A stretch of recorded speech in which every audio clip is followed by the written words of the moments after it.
Kaixo, arratsaldeon, gaur irakurriko dizudan testua, Clarisa Pinkola Estezen Mujeres que corren con los lobos izeneko liburutik hartua da.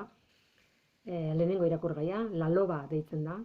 Nik neuk otxanda edo otxemea bezala, otxoemea bezala, itzuli detena. Holaxe dio. Bada atso zahar bat, arimaren ezkutalekuetako batean bizi dena.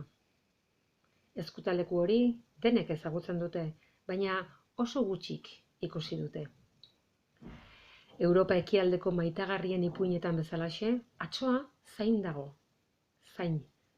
Desbideratu direnak, ibiltariak eta bilatzaileak bera ikustera joan daitezen. Zuhurra da atsoa.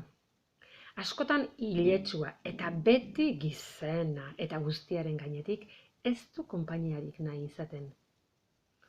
Oiluek bezala kakaraka aritzen da, hegaztiek bezala kantatzen du eta normalean, giza ahotsak baino animalia hotsak egiten ditu gehiago.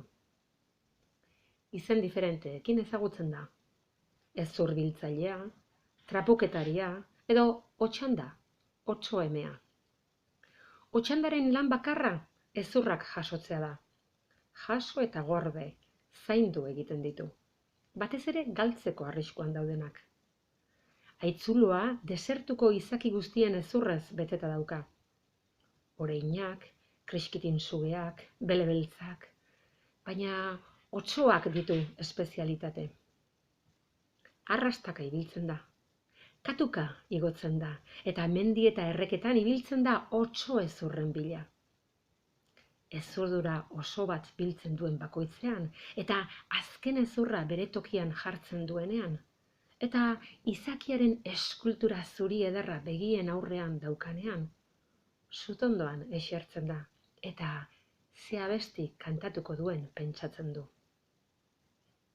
Erabakitakoan, otso hezurren ondoan eseri, eta besoak haren gainetik altxa eta kantatzen hasten da. Orduan, otsoaren saietxetako hezurrak eta hanketakoak haragiz estaltzen hasten dira eta ilea hazten zaie. Otxandak pixka bat gehiago kantatzen du eta izakiak bizitza hartzen du eta haren isats indartsu eta iletsuak gorantz okertzen da. Otxandak kantuan jarraitzen du eta otso izakia arnasa hartzen hasten da. Otxandak halako intentsitatez kantatzen du, basamortuko lurra bera ere inarrosten duela. Halako intentsitatez kantatzen otsoak begiak zabaldu, jauzi egin eta ihes egiten duela arroilan behera.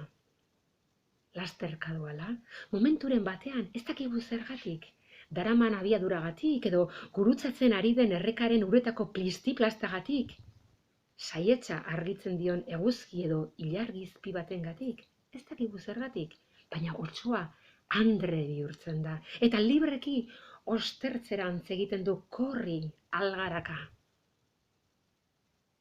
Gogoan izan, desertuan sartzen bazara, eta eguzkia jaisten ari bada, eta akaso pixka bat desbideratu bazara, eta nekatuta bazaude. Posible dela, otxandarentzat zu begiko izatea. Eta zortekoa zu orduan gauza bat erakutsiko dizueta. Arimaren gauza bat. Zer diote hezurrek? Zer diote eta ez duzu jakin nahi? Eta fini?